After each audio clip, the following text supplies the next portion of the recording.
যেমনটি জানাচ্ছিলাম 2 দশক পর কাল পৈতৃক ভিটে যাচ্ছেন প্রধানমন্ত্রী তারেক রহমান। এ নিয়ে জানাতে বগুড়া থেকে আমাদের সাথে যুক্ত হচ্ছেন আশিকিন প্রিন্স।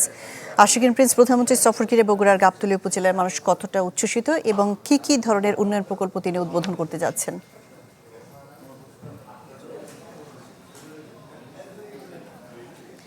শাহনাজ, প্রধানমন্ত্রী হিসেবে দায়িত্ব নেবার পরে প্রথমবারের মতো বগুড়া সফরে আসছেন প্রধানমন্ত্রী তারেক রহমান এবং আগামীকাল তিনি বেশ কিছু কর্মসূচিতে অংশ নেবেন।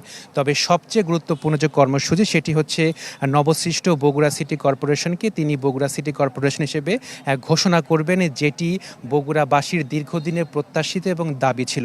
আগামীকাল প্রধানমন্ত্রী তারেক রহমানের সেই ঘোষণা বা উদ্বোধনের পরই সেই প্রত্যাশাটি বা দাবিটি পূরণ হবে। ফলে এখানকার যারা স্থানীয় অধিবাসী রয়েছেন তারা কিন্তু উচ্ছ্বসিত এবং আনন্দিত এবং তারা প্রত্যাশা করছেন যে এর ফলে বগুড়া সিটি কর্পোরেশনকে কেন্দ্র করে বগুড়ার যে উন্নয়ন সেই উন্নয়নগুলো আরও ত্বরান্বিত হবে। তো কিছুক্ষণ আগে আমি স্থানীয় সরকার প্রতিমন্ত্রী, একই সাথে তিনি বগুড়া 2 আসনের সংসদ সদস্য।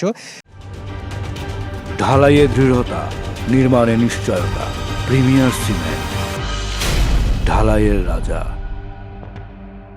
মীর শাহ আলমের সাথে কথা বলেছি। তিনি বলেছেন যে আগামীকাল আনুষ্ঠানিকভাবে প্রধানমন্ত্রী যেটি উদ্বোধন করবেন, পরবর্তীতে সেটি নিকারে আনুষ্ঠানিকভাবে অনুমোদন করা হবে। পরবর্তীতে প্রশাসক নিয়োগের মাধ্যমে বগুড়া সিটি কর্পোরেশনের যে কার্যক্রম সেই কার্যক্রমটি শুরু হবে এবং পরবর্তীতে দ্রুততম সময়ের মধ্যে বগুড়া সিটি কর্পোরেশন নির্বাচন অনুষ্ঠিত হবে।